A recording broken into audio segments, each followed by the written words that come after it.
Okay, on the show today, Michael Taylor, despite his Zoom saying Tara Stiles. So, Michael Taylor, I've been following for a while. Years ago, I was doing yoga, and I always say yoga, inverted comma, on a retreat. And someone came up to me and said, "That's not yoga, you're just moving." And I went, okay, because I was doing sort of wriggly, free form, yoga that actually feels good and is good for you. And then someone else said, you should look up Michael Taylor. He's got some YouTube videos and he's like you, has done some martial arts. And I think you'd really like his stuff. So I did. And this was like 6 or 7 years ago. And I did really like it. And I thought that is some of the best moving I've ever seen from a supposed yogi. And I thought I need to talk to this guy. And it's taken about 6 or 7 years to get there. So, Michael, what's your excuse? My excuse, well, we can blame the pandemic for everything, but it's the same here. Ran into you about the same time. Always heard that everything you're doing is exactly the same, which, I don't know about you, Mark, but often that's not a compliment. You go and you look up someone, you're like, oh man, that person thinks I'm like that. And usually it's not true either. Yeah. Usually you hope it's, but in this case, it's like, okay, give me more. And we were saying off the record, which I'll go on the record, I am not a pro dad and I have a 4-year-old. So that's pretty much my excuse for everything these days. And we're trying to make friends here, yet you've turned up in a Germany top. So the podcasters, can't hear this, but on YouTube they can. I'm Scottish. Well, it's okay. That's a joke. That's a little bit better. I love my time in Germany, but I am Scottish. Okay, so let's hear a bit about your life, because you've actually not just always done yoga. You did extreme sports and all sorts of things. Like, how did you get interested in the body and movement, Michael? I was homeschooled, and before there's a lot of judgments of, oh well, that explains why this guy is. I recently watched on Rich Roll's video an interview of Billie Eilish's mom. You know who she is? No. Okay, she's a super singer who was homeschooled, writes her own music along with her brother, and so her mom tells this story of that journey and how you miss some things, but you also, people always talk about, and this was true for me too, like, well, you're not getting this subject and that learning and this, but what's missed in that conversation is also the things that you gain. And yes, I was probably not properly socialized, which explains a lot when I was growing up. But at the same time, I did, like you said, I had a lot of freedom to sort of ramble in directions, spend a lot of time with much older people in my family. And my grandfather was my hero. He taught me a lot of Eastern movement, martial healing, philosophy.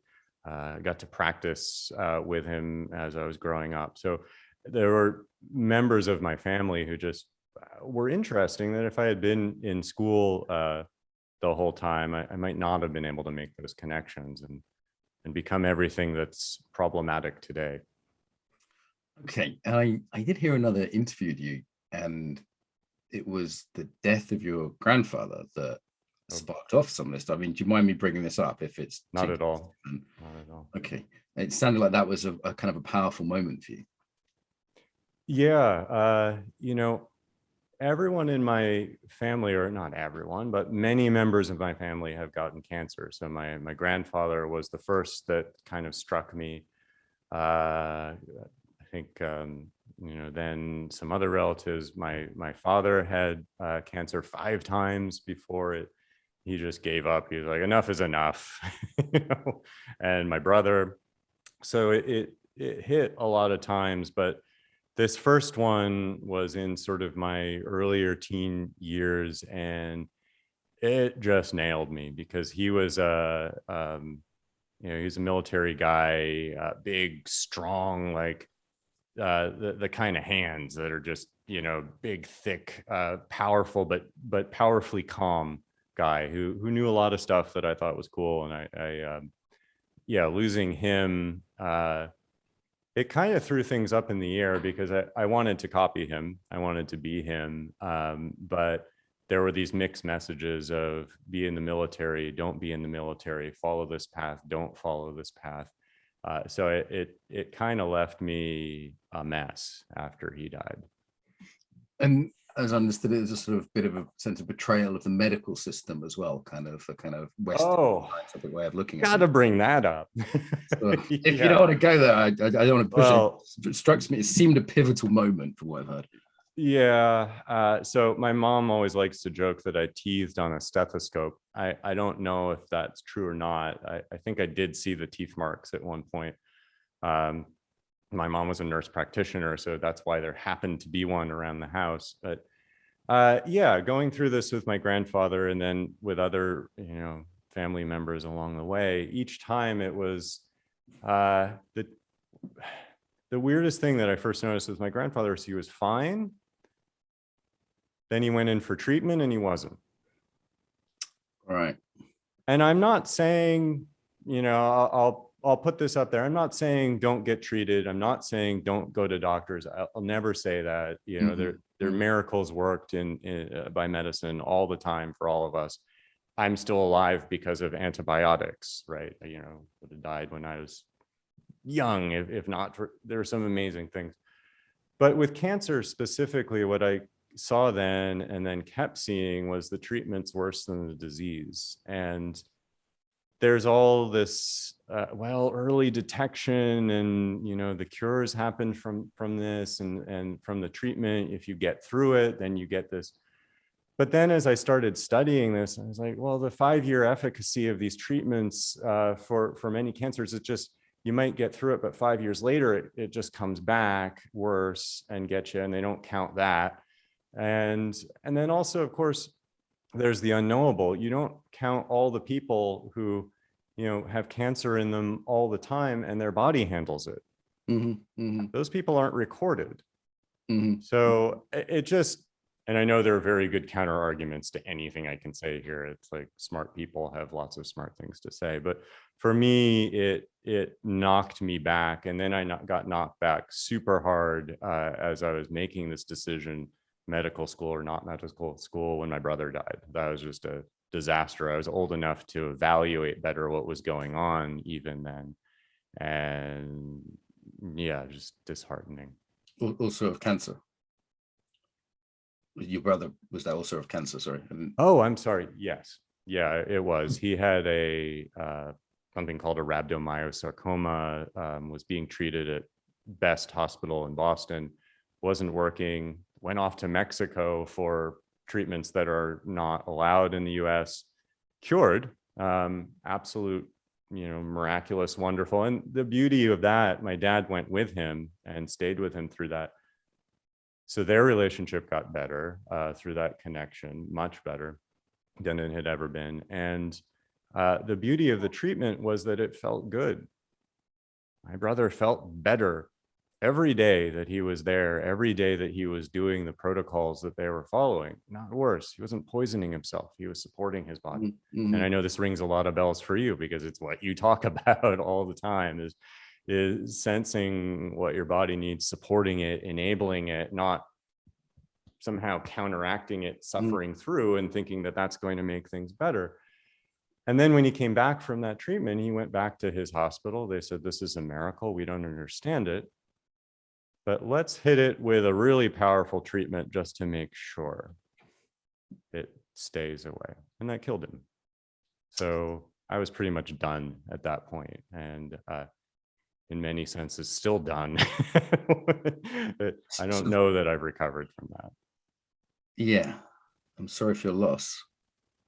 And it strikes me there's a sort of questioning of two things there. Like, one is the conventional way of doing things really that smart? Like, hey, this killed someone, and as far as I can tell, right? So there's a questioning of a kind of a mainstream view more generally, I would imagine, than just around cancer treatment, for example. And the second thing I'm hearing is I lost a cousin who I was raised with pretty much as a brother when I was a teenager. And the thing it did for me was go, oh, impermanence, I'd probably call it now, or hey, is life worth living, or what am I doing with my life? There was, hit me in a few ways, like an existential underlining that life is not a given. I mean, there's two things I kind of picked up there. Are either of those anywhere near accurate? Both, totally. The existential one, I had very, very lovingly and well-intentionedly had a shaped life, especially by my mom, through that homeschooling, through every step of along the way, making choices that would lead to the right school, the right college, the right career. And while I had a lot of freedoms going through homeschool and just being stubborn and stubborn, it also cut off a lot of paths that to this day I would have liked to try and fail just to know, so get over it. Yeah, I need to. But what would you have been in an alternative life then? I've always fancied myself as a terrorist, but I was always a bit too nice. There's a few other careers I've sort of had fantasies around, just for shits and giggles. Like what had you not been hippie homeschooled, what could you be now?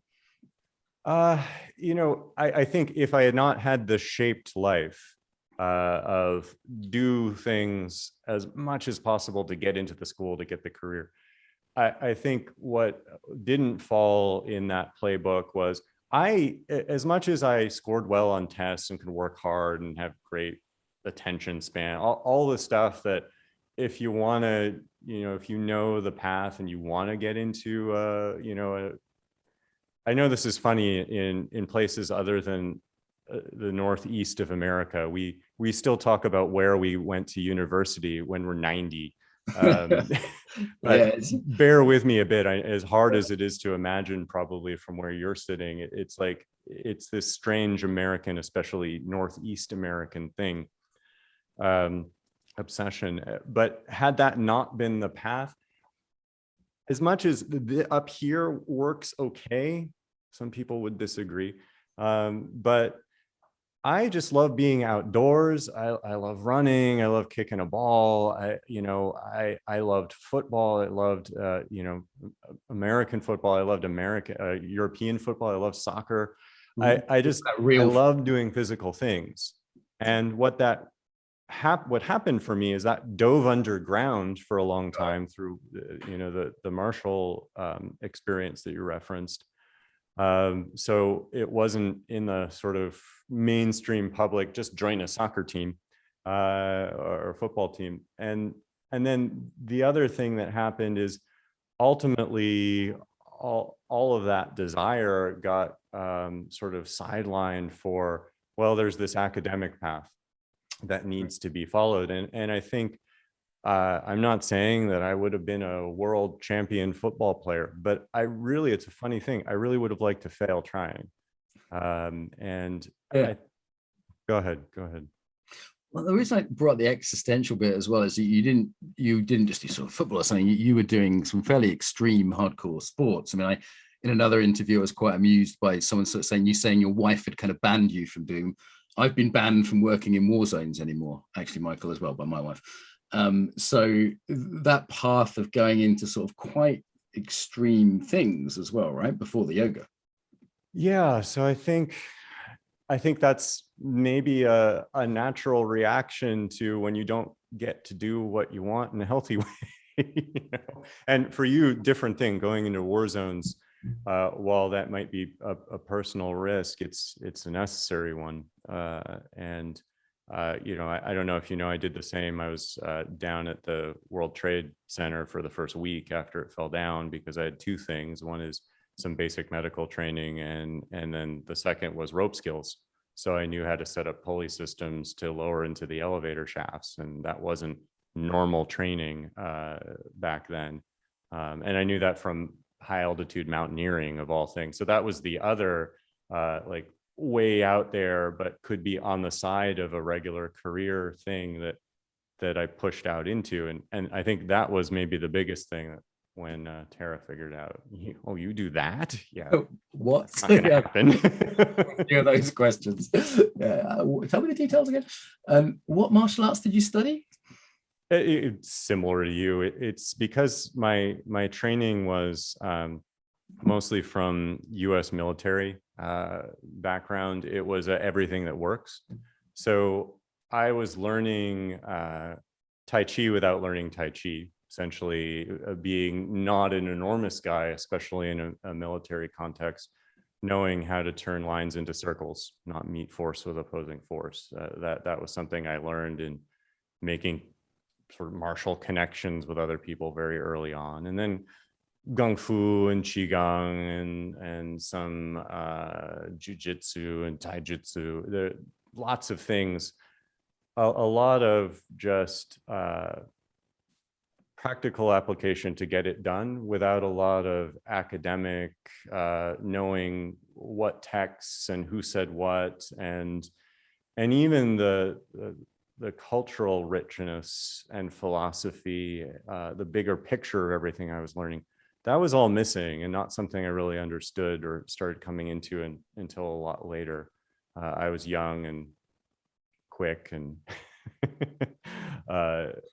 I'm trying to get the transformation. So hard. from on this academic path to say, I don't want to do that. Extreme sports sounds like some shady military type connections as well, you know, from their family background.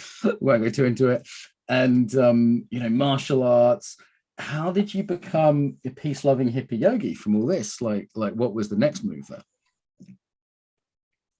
Oh, man. I don't know if I'm a peace-loving hippie yogi. I did want to poke you a little bit with that, but you're certainly part of the yoga scene. I mean, your yoga school is pretty big. I mean, you guys is one of the better known schools in American yoga, right? Well, I don't know if too many people put me as in that. I'm kind of on a side. I'm maybe a person of interest in that, I'm also on that list. But you know, there's this fellow I've been following a long time, Krishna Das, and he always says the best practice is the one that you do. And so as long as it's not one that's causing you harm, you know, that's likely to say, oh, you, as you often say, it's like about noticing it. Notice, where am I causing myself harm? Be in a practice to actually see that. Maybe make it a little better. Maybe make a better choice tonight. And you know, I came into yoga and it was that for a while. And then when yoga started bumping up, how I was learning it was bumping up against things that made more sense to me, whether from Western medicine or science or from Qigong or Tai Chi. When yoga sort of conflicted with that, then that sort of touched off well, what's going on here? And I think that's something that you know a bit about. Well, what's going on here? What the fuck is the point in this? So actually, just Chris, what got you into yoga? Because given your movement background, I imagine you looked at a lot of modern posture yoga and thought it was a girl. You know, it's usually that. I was gonna say, is it? Come on, Mark. Was it? What was her name? Nicole. Okay, thank you, Nicole, for bringing Michael our way. Much appreciated. So there was a girl who did yoga, and you just sort of wanted to follow her in her leggings or whatever. She seemed to know a few things that I didn't know. Okay. And I tried it, and you know, it's funny. I think a lot of us come into yoga when, I don't want to speak for everyone, but come into yoga when everything isn't great, need to feel a little better, need something to do, need to form a better connection with me, take better care of myself, be good to myself, radical things. And so it's a time of need and a time of vulnerability also. And you know, for me, I think I was open to that at that point. None of my college roommates has ever understood yoga. You know, why, like, people who do that, obviously it's a cult. They say ridiculous things that are just on the surface verifiably false. None of the medical claims clearly not the case. Absolutely not true. sweat is not a mechanism of detox unless all of your detox organs have failed, in which case you got problems. You're not going to be sweating it out things in a out of yoga your spine. But twisting is not also detox, because our organs don't bend to mechanical manipulation that way. Good thing that they don't. Just any number of claims. So my college roommates, who maybe weren't as messed up as me, were very able to look at these practices and say, well, that doesn't make any sense. Don't do it if you don't need to. Well, maybe I needed to. And I have to say, the first times I was doing it, first years even, it was, you sit down, sit cross-legged for a while, do some things with other people. It felt awesome. You know, I'm did. guessing I'm going to touch on the vulnerability point here, if I may again. Like, my sense is that, you know, these extreme stuff, throwing yourself up and down mountains, you know, beating people up, getting beaten people, all that stuff. It seemed like I know you're cool in New York and all that, but it seemed to me there's a part of you that went, you know what, I actually want to take care of myself. And this seems like a sort of kind of gentler place. Is that fair to say, or is that? I didn't want to die early. Yeah. I hadn't thought about that, Mark, but yeah, I think you're right. I didn't want to die early. To yoga with those two words, part of me was like, I want to be kind to myself, right? Like, I don't want to end up a suicide or an alcoholic that I was before, or like my cousin or whatever. Like, I knew I had to do something to be a bit kinder to myself. And then I was just met with like the yoga culture of just like, what the fuck is this? What are you saying? Why are you speaking in that voice? And it was like two sides of me. Part of me that was like, you really need this. And there wasn't many options. It was hippy dippy or nothing. And another part of me that was just pulling my hair out every class I was in. And then I started to go, okay, can this be done a bit better? And I bumped into some serious resistance with that.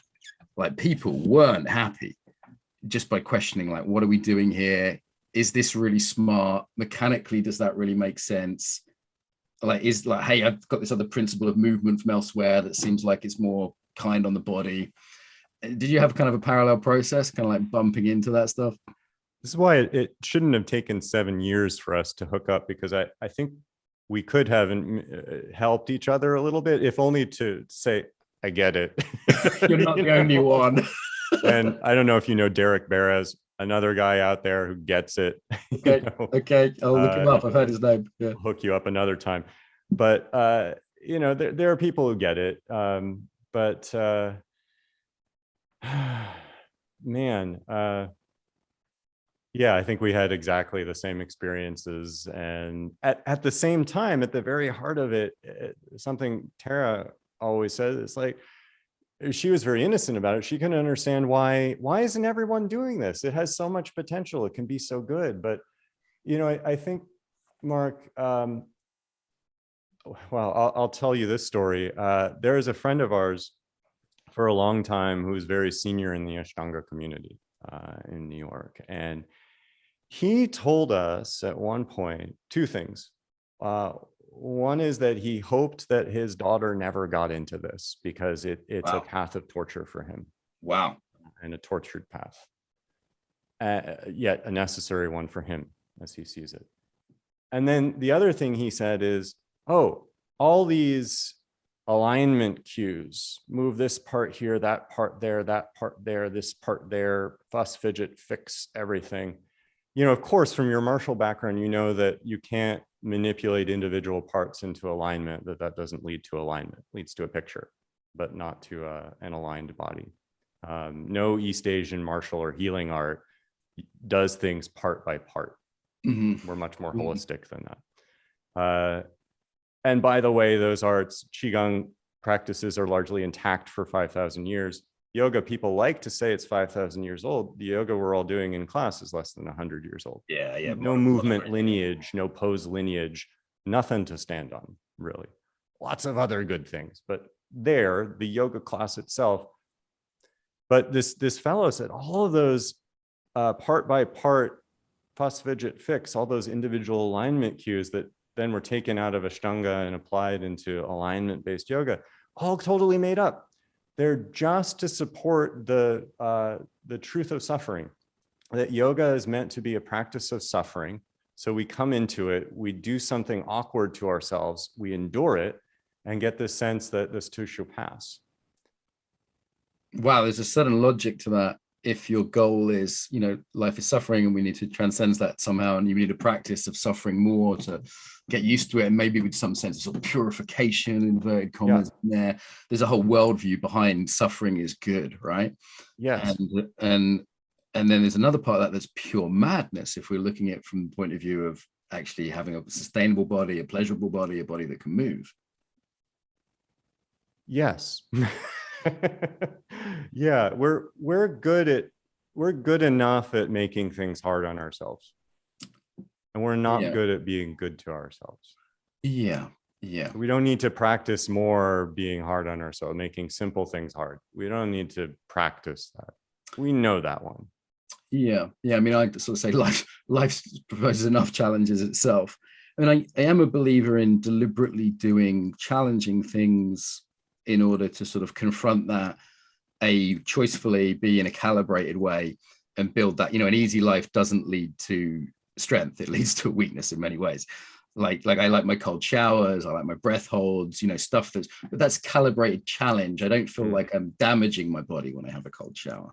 I don't feel like I'm going against the grain. I'm just doing something which I know is going to be a challenge at 6 a.m. and actually sets up my whole day afterwards, So it's I'm not against doing difficult things. There's logic in that, I think. Yeah, makes sense. So you started bringing some of these movement principles into yoga. So anyone listening to the podcast, look up Michael Taylor Yoga on YouTube. Beautiful movement, just very fluid, moving like a human. What was some of those principles? Humans are beautiful. Humans are. You don't need to do anything weird in a way, right?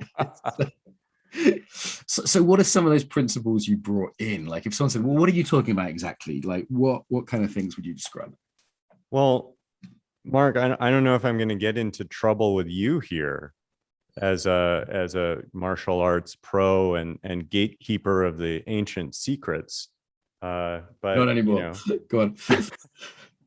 But if you study Tai Chi or Kung Fu, you'll know that there are basic foundations for how you do what you do.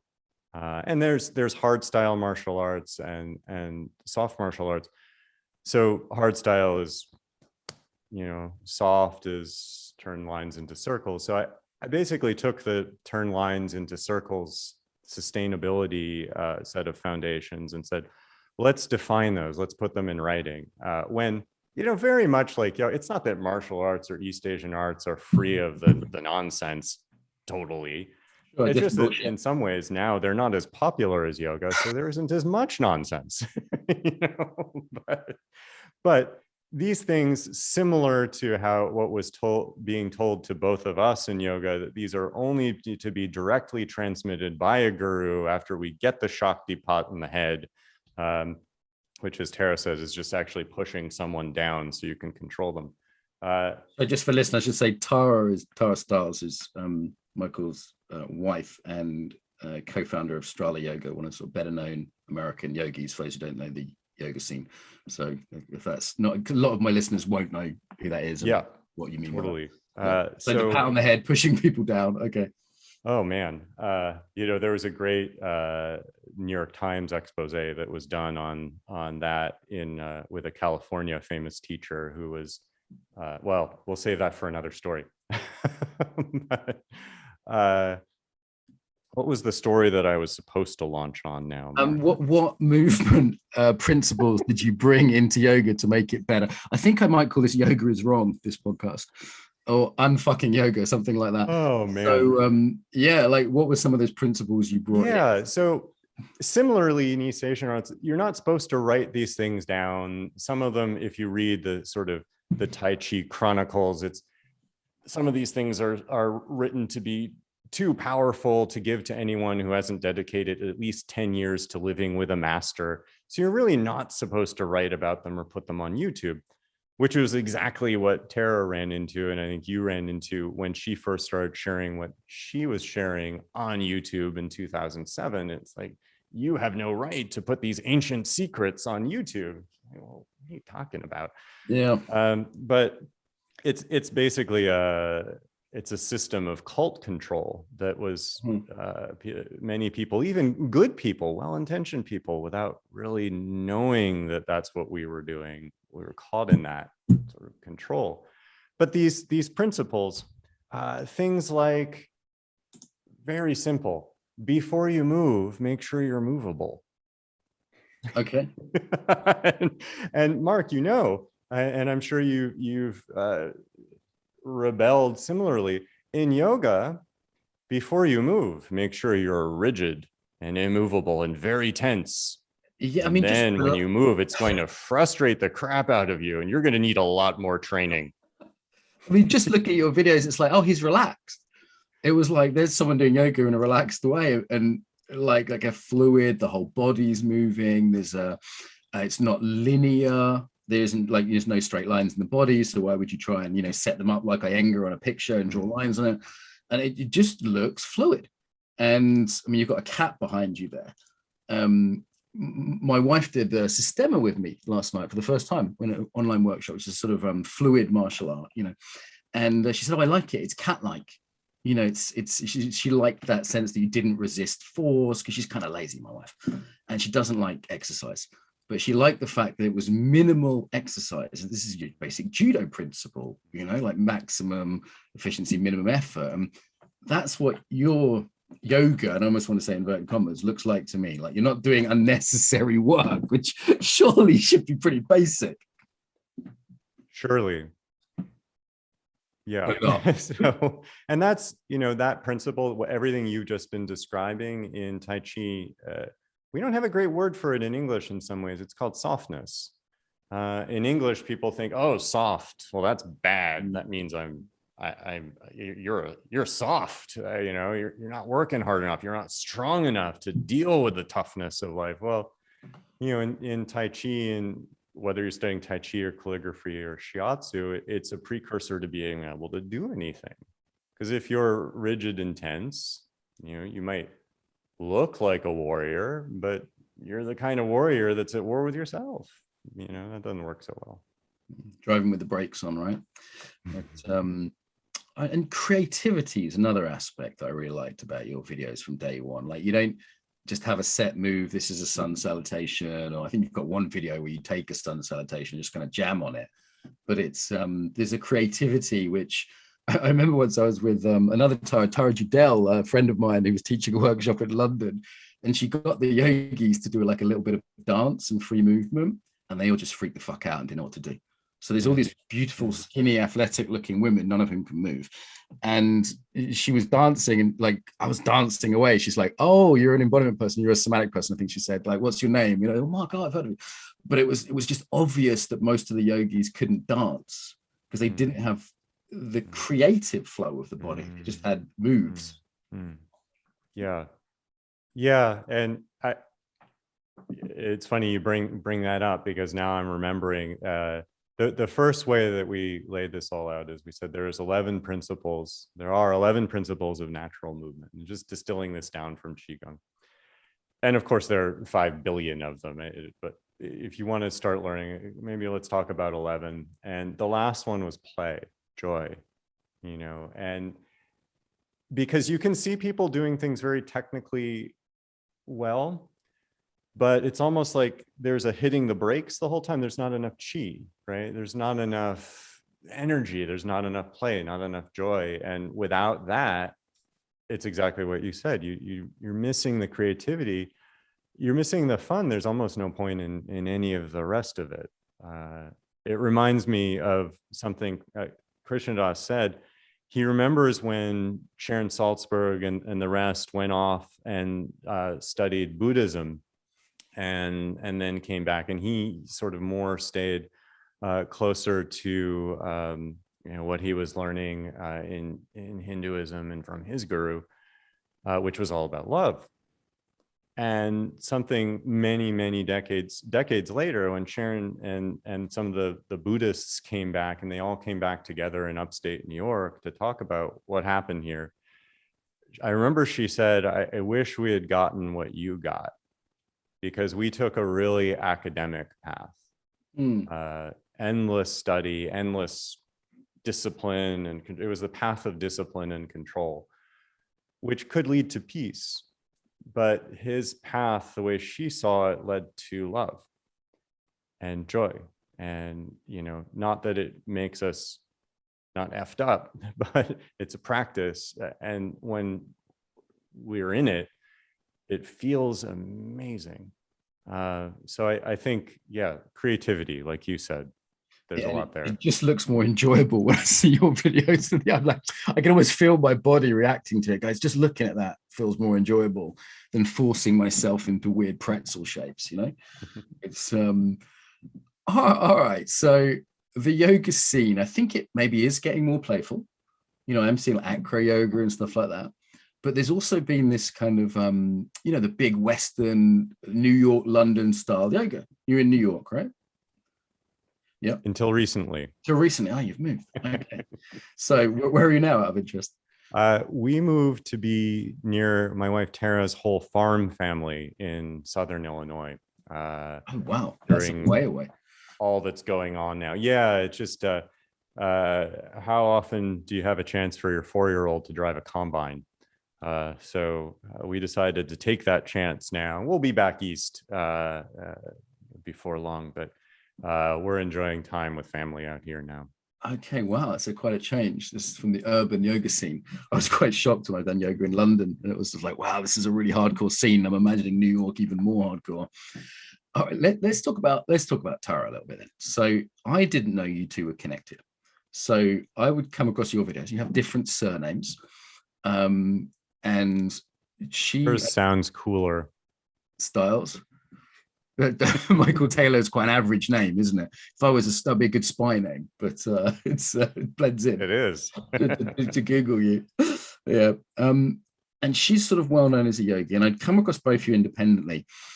And, you know, I'm probably going to have to apologize to her when I do meet her, because I just sort of wrote her off as like shiny, skinny, good dentist, you know, one of those American yoga teachers whose husband probably does marketing and they used to be a dancer or something.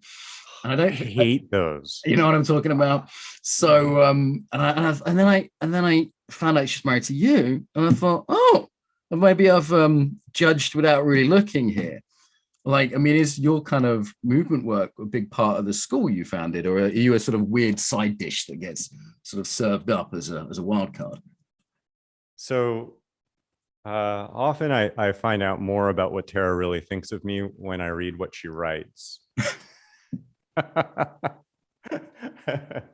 But at least it's the good side. And she wrote recently in a newsletter, because we have a year-long online Tai Chi training and practice coming up. And Tara's going to do some of that. I'm going to do a lot of that. We wanted a way to share a lot for a whole year. So she wrote about that. And she's like, well, you know, my background is in dance. And so she studied classical ballet and then many other forms of dance. She went to school for that. And she said, well, of course, she learned that moving well, you don't fight with yourself. You don't introduce rigidity and awkwardness into what you're doing. And, you know, the result of that is it can feel good what you're doing, even on a professional level. And you can have, as you said, Mark, creativity. You have this connection to your body and everything that's here for you, which is amazing. And so she had come across yoga in this dance school. Her primary teacher was an American ballet theater principal from New York, who was also a yogi, and gave her the autobiography of a yogi book. And she dove in and she's like, this is amazing.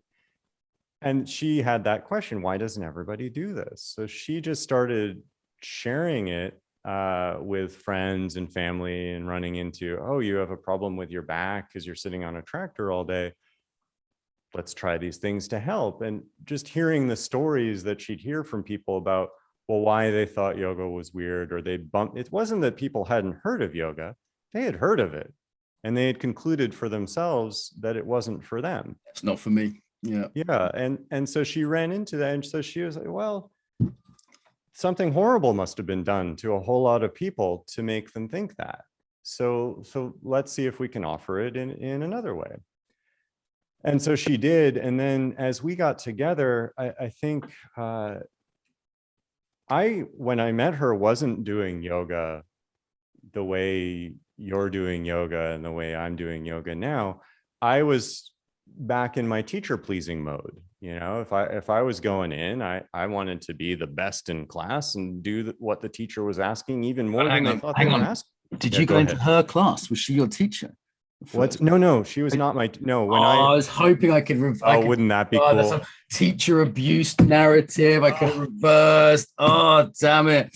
Okay. Mark, maybe we can rewrite it for our movie. Okay, so you were there doing Downwards Dog, and she kind of... I was doing yoga in New York and LA before I met Tara. And so she was in the Midwest. No, she was in New York. She's from the Midwest, but she was in, similar to me. She got stuck in New York for 20 years. When we came together, she saw, well, you're doing this, but she started learning a little bit about my background. And in a way, it was highlighting for me this strange, it was like a strange schizophrenia in me, where I was doing something that I enjoyed doing with the yoga community, but at the same time was very much running up against things that made sense to me academically, things that made sense to me physically, movement-wise, sensing-wise, philosophy-wise. In a lot of ways, didn't make sense based on stuff I had learned before in school and in practice. And so Tara healed that. Basically, for whatever reason, until her, it didn't occur to me to create a yoga for me that made sense to all of me. And so that's how that happened. How is it having a slightly famous wife? Oh boy. My wife prefers to be anonymous. She doesn't like it, for example, if there's a picture of her in a newsletter or anything like that. She's sort of the opposite end of things, She prefer someone came up to her in the shop once and said, "Oh, are you Daria, Mark Walsh's wife?" And she just went, "Who the fuck are you?" She was not impressed with that. So it's very different on my side of things here. But is it a weird thing? Like one of my friends, Tess, she says, I never sleep with anyone who's shorter or poorer than I am. She's got a sense. We always sometimes have this sense in society that the man should be the richer one, the taller one, the more famous one, the, whatever it is. Does it bother you? Is it strange? Is it nice? Like, I'd love to get some insight into that. You're hitting me with new ones I hadn't thought. So first of all, I think the most striking thing is just having a wife. Right. That's a huge thing anyway, right? Let's start there. We're going from way down here to striking because you didn't expect to, or because what? Yeah, kind of like kids didn't expect. How did this happen? Yeah, exactly. How did it happen to me?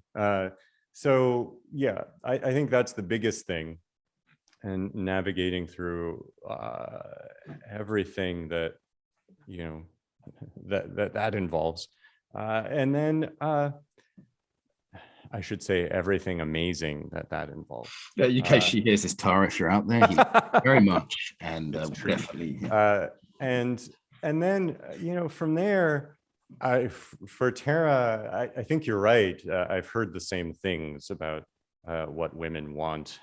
But for Tara, I think she wanted to make sure that she just got to do things her way. That she was a creative person. She wanted something to share, something to help people, and didn't want to have that subsumed or second to other life requirements, whether from a person or otherwise. So I don't think she was looking for someone to either work with or take work away from her. She had things she wanted to do, and she was going to do them. And then as far as for my experience, yeah, I think the biggest thing is just having a wife. It's, to me, she's not a famous person.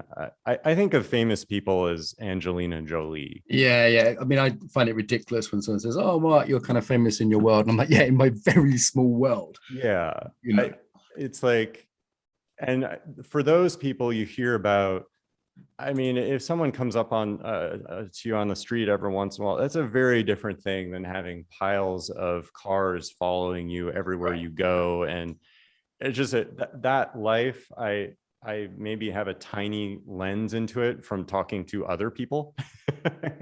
It's not the life that we have, and but I understand how tough that is.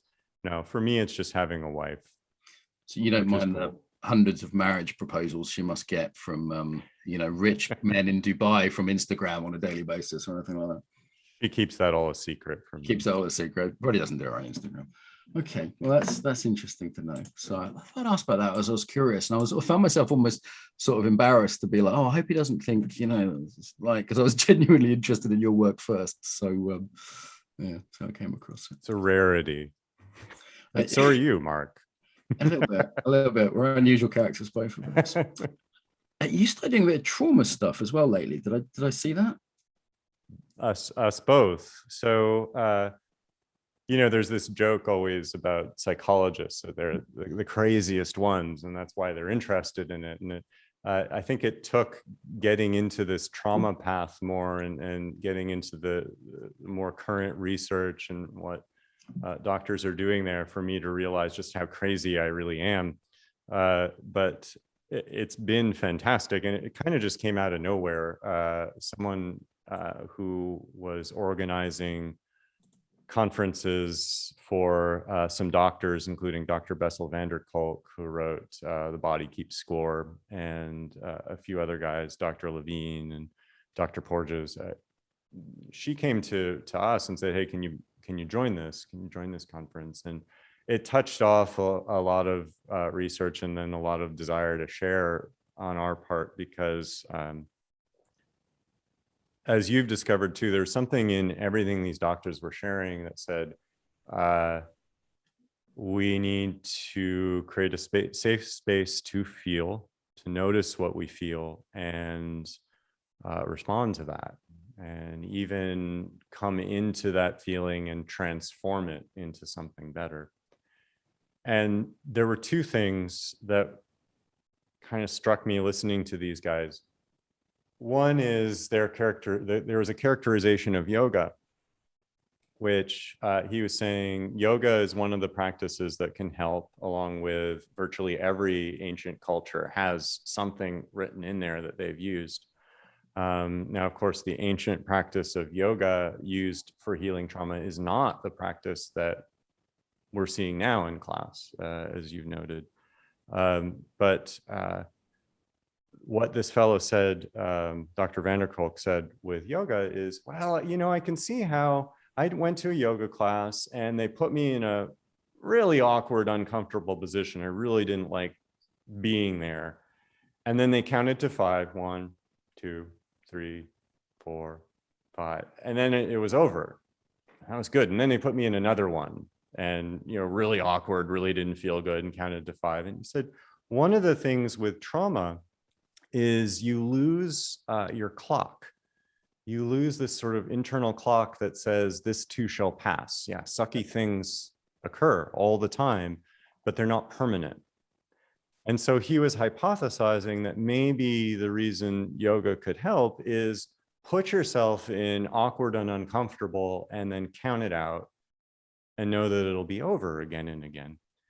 But then, continues other talks and later, he really likes Qigong. And so this sort of touched off a lot for me. I'm like, okay, well, what another one of the doctors said is you have to come into challenge and reorient to it. Come into challenge again and reorient in a way that transforms it, that says it's okay to be here and it can even feel good to be here. It's not damaging to be here. You don't need to enter a fight, flight, or retreat and withdrawal one of either of those neurological loops. This is the polyvagal theory guy. So you are where you are, you come into challenge and you reorient, and that's Qigong. It's not put yourself in a crappy situation again and again and just wait for it to be over. It's whatever situation, however crappy it is, you can change your position where you are now. You can use your breath, your body position, how you move, how you orient to where you are in your environment, first inside, to transform it, to make it better. And that's Qigong. And I was like, well, okay, we have something to share here. So you've been sharing around Qigong and trauma. So yeah, and with the foundations of Qigong, which I think is, again, it is, you've hit also, it doesn't mean you have to do Qigong. You can do yoga this way. You can do Tai Chi this way. You can do swimming this way. You can do embodied meditation this way. You know, it's just saying that there's a foundation for how we do what we do, which, well, one of the doctors put it this way. He said, you don't want your treatment to mimic the symptoms and responses of real stress and strain and struggle. So what he would see when he looks at holding yourself very rigid in a yoga pose and accumulating stress and strain as you individually manipulate one part at a time into looking like another person, or what you should do, what I must accomplish. Yeah, any of that. Become a stick to hit yourself with, and another way to be bad, and another way to find abusive kind of, overlord relationships. And I've just now come up with a new phrase. Tell me if you like it. Just invented it. You've heard of spiritual bypassing. I suspect a lot of yoga is physical bypassing. It's people don't want to feel their emotions, and so they feel your physical body to such intensity in these uncomfortable ass, hot classes, that it gives you a break from your emotions, if nothing else, right? But I think it might be a little bit addictive in that way for a lot of traumatized people. It is not a simple relationship, is there? Are you practicing tension? Are you practicing trauma? Are you opening your window of tolerance and learning better self-regulation? Are you being co-regulated because you're in a nice room full of people all doing exactly the same thing, which is completely different from real life, where everything's much more chaotic? But it's not a simple relationship, is it? And I think it's naive of yoga teachers to say, or anyone to say, yoga's good for trauma. Oh boy. Yeah. There are things that are good for trauma, and you can put them in a lot of different practices, including yoga. But you're right. It doesn't mean that if I just go into yoga and mimic the signs and symptoms and results of trauma, rigidity, tension, needing to defend against discomfort, all the things that trigger my body to say it's a problem where I am, and I need to either get out of it or shut down. You don't want to mimic the very real and biologically useful responses that your body has to real currently present problems. You don't want to mimic that in your practices. And if that's what the yoga is, then yeah, yoga is not going to help. And you mentioned co-regulation, really important. This is something that some of the research that these guys were sharing. There are stages of healing, and the first stages don't necessarily involve getting together to make safe co-regulating connections with other people. We might not be ready for that. There are first stages that involve how you breathe by yourself, that involve how you move with yourself, how you sense what's going on in you and reorient within your own system first. Because what they found is the part of your brain that's impacted by trauma is not the part where we're thinking about all of this and talking about all this. In fact, thinking and talking, we might totally agree with each other, totally see how messed up I am, but it's not going to heal the part of me that needs healing first for me to get back to that kind of social connection and regulation, whereas breathing and moving does. Boom. We need to wrap this up fairly soon. Okay. A trauma group coming up. Is there anything, we got a little time, is there anything that I haven't asked you that you wish you'd been asked about, or something you think, I wish when I was getting interviewed they'd ask me that, because that's the interesting bit, and instead they asked me the same old stuff? You're not guilty of that, Mark. And not yet, but I love to keep it fresh and new, like if I hear one of my interviews back and it sounds like it was someone else's interview, I'm not happy. So it's my ADHD at work, I think, for my own amusement. But is there anything you thought, that's really interesting to me just right now? I'd love to talk about that a bit before we close. I think it's what you brought up at the end. It's this healing, and you know, understanding that there isn't one practice that can help. I mean, I think you said a while back that you picked yoga not because there's anything isolatedly better about yoga, but that it's very popular, and so it seems like a good lens through which to look at what can be good and what can be not so helpful. And I think what's been eye-opening to me with healing is now there's this enormous body of research that says how we do what we do is what creates the effects. It's not it's not just doing yoga that's going to heal me or make things better. Yeah. You know? Yeah. So people ask me what is embodiment, I say it's the how. It's how we do that. Whatever it is, that's more important necessarily. People say, is Tai Chi good for this? Is good for this? I say, well, how are you doing it? You know, who with, where, but the how's probably the most vital.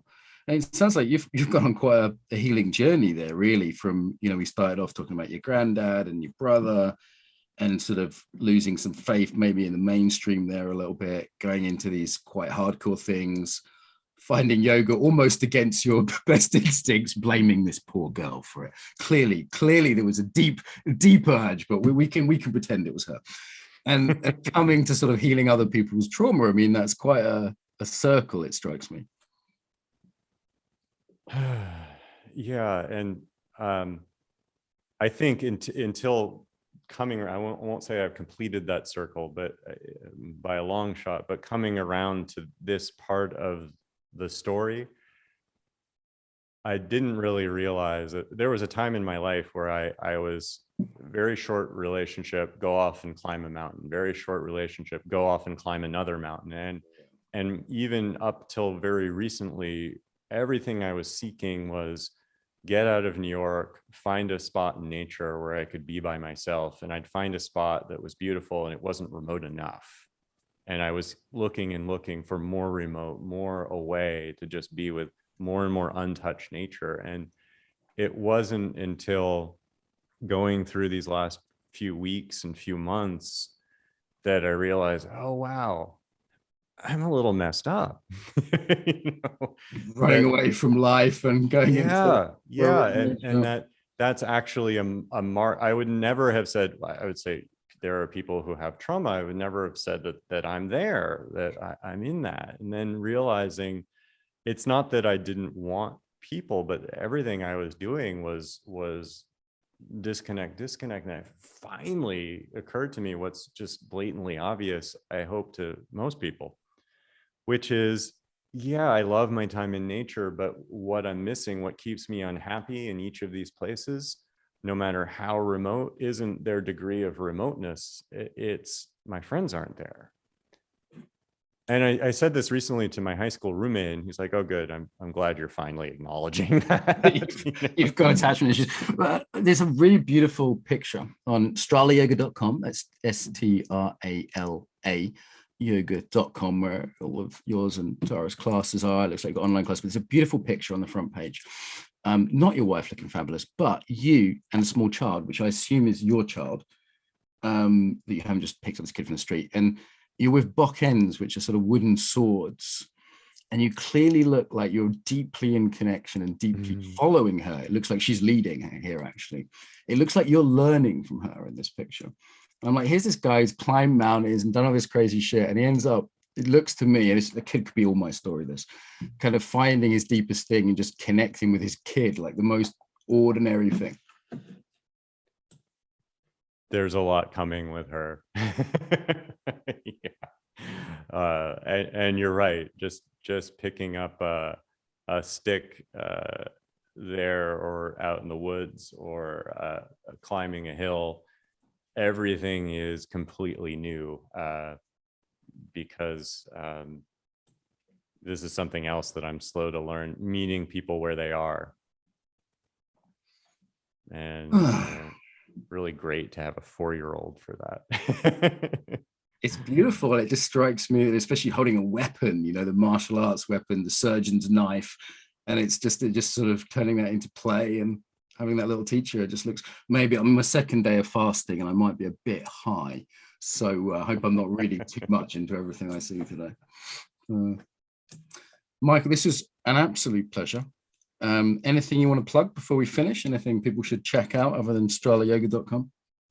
No, hopefully people keep coming to you. I want to keep hearing good things from people who have found their way to you. Oh, you'll hear bad things too, Michael. Don't just wait till those rumors hit you. The bad things that I've been able to pick up, Mark, are about your blatant honesty. Just a bit blunt for this world of bullshit.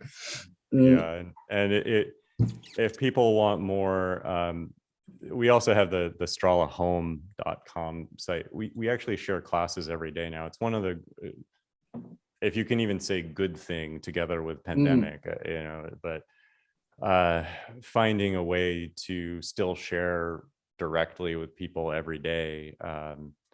So yeah, we get to be here, we get to practice every day, still in groups, which is pretty awesome. So we're around.